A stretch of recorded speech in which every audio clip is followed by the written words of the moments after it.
राहुल गांधी एका ठिकाणी भाषण करताना म्हणालेत, ट्रम्प असं म्हणतात की मी नरेंद्र मोदीचं राजकीय करिअर हे 1 मिनिटात क्षणार्धात संपवू शकतो,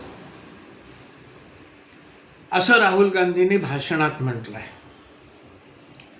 राहुल गांधींनी हे लक्षात घेतलं पाहिजे की नरेंद्र मोदी राजकारणात करिअर करायला आलेले नाहीत. त्यांनी आपल्या सार्वजनिक जीवनाची सुरुवात संघाचे प्रचारक म्हणून केली.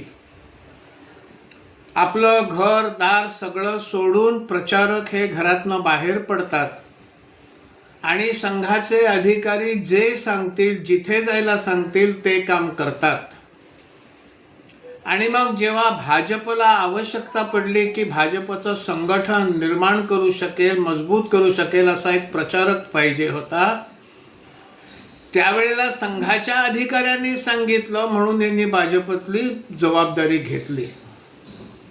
पुढे भाजपच्याच अधिकाऱ्यांच्या म्हणण्यानुसार ते गुजरातचे मुख्यमंत्री झाले व भाजपच्याच वरिष्ठ अधिकाऱ्यांनी त्यावेळेला सांगितलं म्हणून त्यांनी पंतप्रधान पदाचे उमेदवार म्हणून 2014च्या निवडणुकीत उभे राहिले.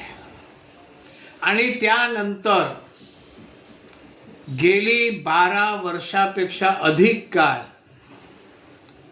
ते देशाचं नेतृत्व करतायत, सरकारचं नेतृत्व करतायत, यशस्वीपणे करतायत.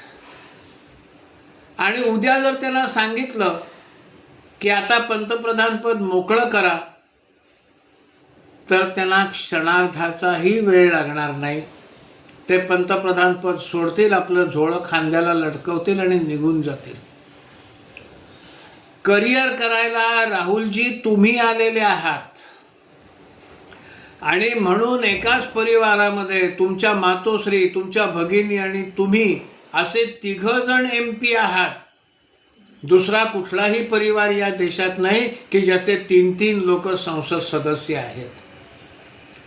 आणि तुम्ही विरोधी पक्ष नेते आहात. एका परकीय राष्ट्राचा अध्यक्ष तुमच्या पंतप्रधानाचं करिअर संपवेल हे जेव्हा म्हणतो, तेव्हा त्या दुसऱ्या राष्ट्राच्या अध्यक्षावर टीका करायच्या ऐवजी तुम्ही आनंद व्यक्त करता.